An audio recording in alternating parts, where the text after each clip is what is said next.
ठीक है, रोलिंग है। ओके।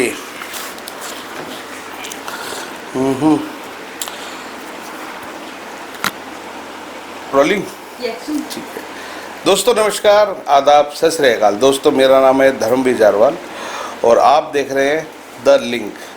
और लिंक एक ऐसी चीज़ होती है जिसके बिना कभी कोई घटना नहीं होती है। मतलब कभी भी कोई घटना होती है तो उसका कहीं ना कहीं कुछ ना कुछ लिंक होता है। और आज हमारे चैनल लिंक पे आप तमाम दर्शकों का स्वागत है। और आज फिर हम एक ऐसी कहानी, एक देशद्रोह की कहानी, एक यूट्यूबर की कहानी आपके सामने लेके आए हैं। कैसे एक यूट्यूबर अपने देश को बेचने की कोशिश कर रही थी, कैसे एक यूट्यूबर हमारे देश के तमाम नागरिकों की ज़िंदगी के साथ खेल रही थी, कैसे एक यूट्यूबर पाकिस्तान की खुफिया जानकारी, क्षमा करें, हिंदुस्तान के आर्मी की खुफिया जानकारी पाकिस्तान तक पहुंचा रही थी।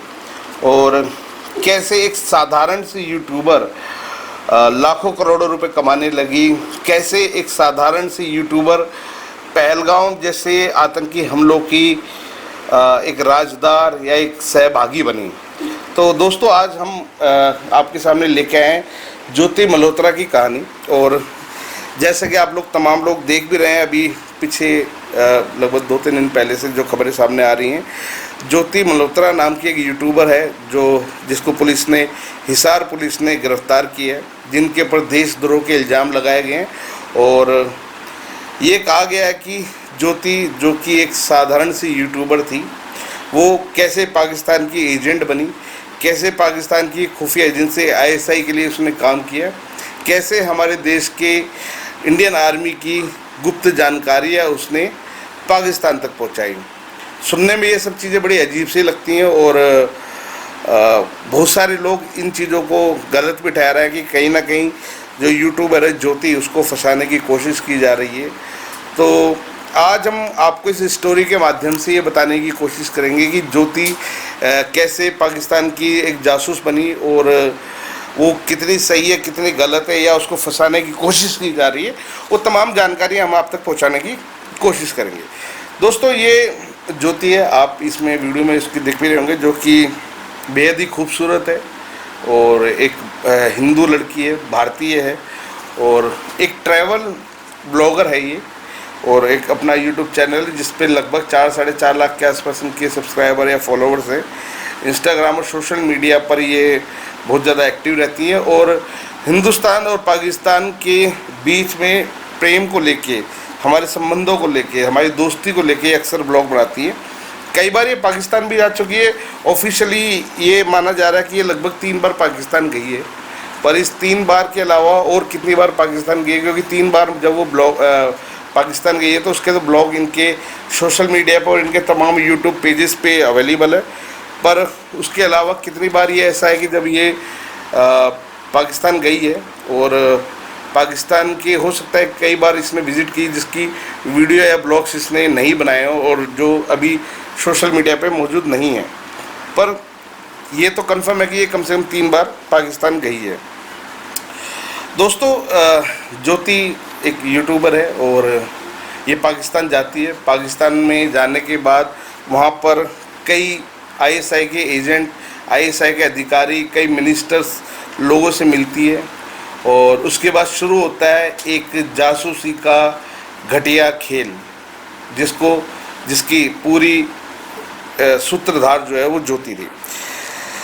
दोस्तों ज्योति के दिमाग में ये सब चीज़ें पाकिस्तान ने कैसे भरी और कैसे वो पाकिस्तान की एजेंट बनी, ये बड़ी सोचने वाली बात भी है और ये गंभीर बात भी है, क्योंकि ज्योति जैसे बहुत सारे ब्लॉगर्स हैं जो पाकिस्तान जाते हैं, पाकिस्तान के ब्लॉग बनाते हैं, पाकिस्तान के खाने पीने, उनके कल्चर को लेके ब्लॉग बनाते हैं और बहुत सारे लोग हैं ऐसे जो बना रहे हैं।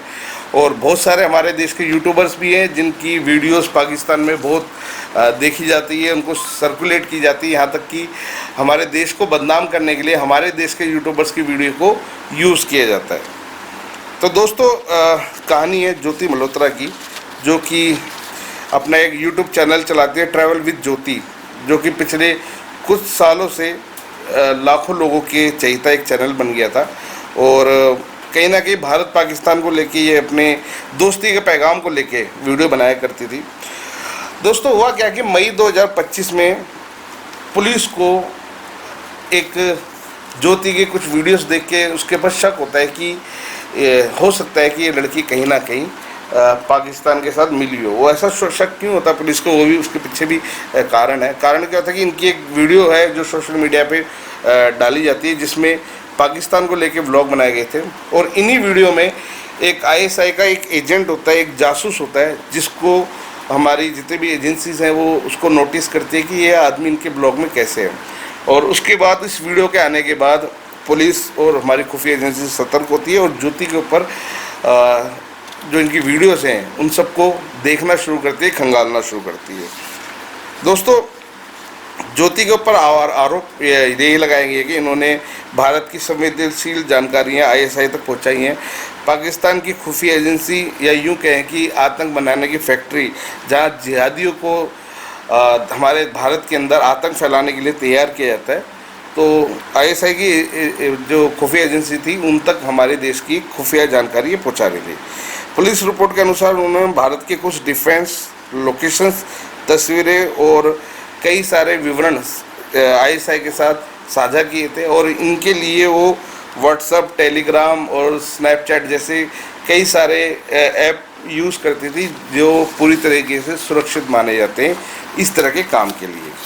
और इनके मोबाइल में ISI के कुछ अधिकारी, कुछ जासूस जिनके नंबर इनके मोबाइल में पाए गए, और उसमें उनके नाम, जो उनके नंबर थे वो गलत नामों से सेव किए थे।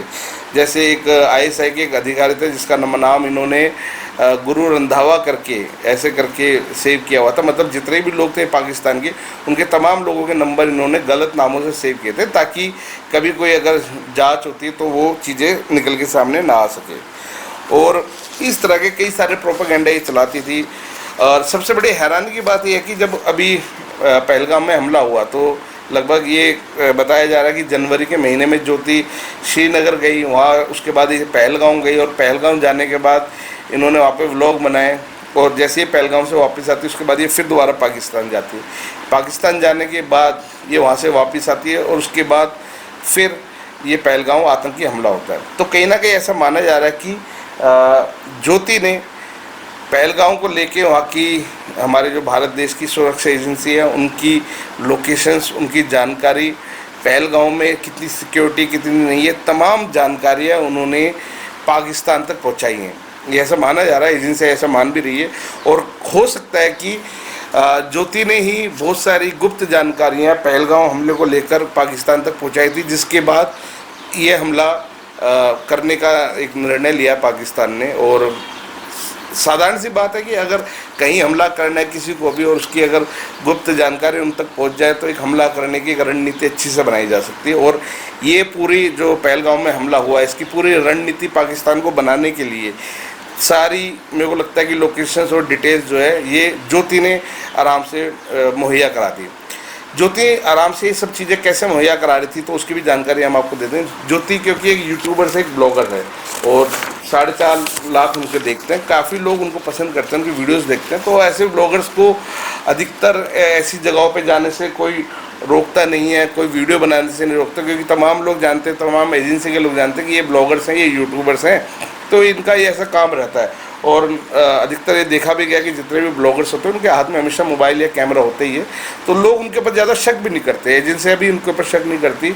तो ज्योति ने पहलगाम और श्रीनगर गई, उसके बाद वहाँ पे उन्होंने जितनी भी हमारी जैसे एजेंसीज हैं, इंडियन आर्मी है, उनकी जानकारियाँ इन्होंने पाकिस्तान तक पहुँचाई और उसके बाद पहलगाम के अंदर हमला हो जाता है। ये चीज़ें कहीं ना कहीं आपस में जुड़ती हैं और दिखता है कि ज्योति किस तरीके से पाकिस्तान में हमारे देश की जानकारियाँ पहुँचा रही थी।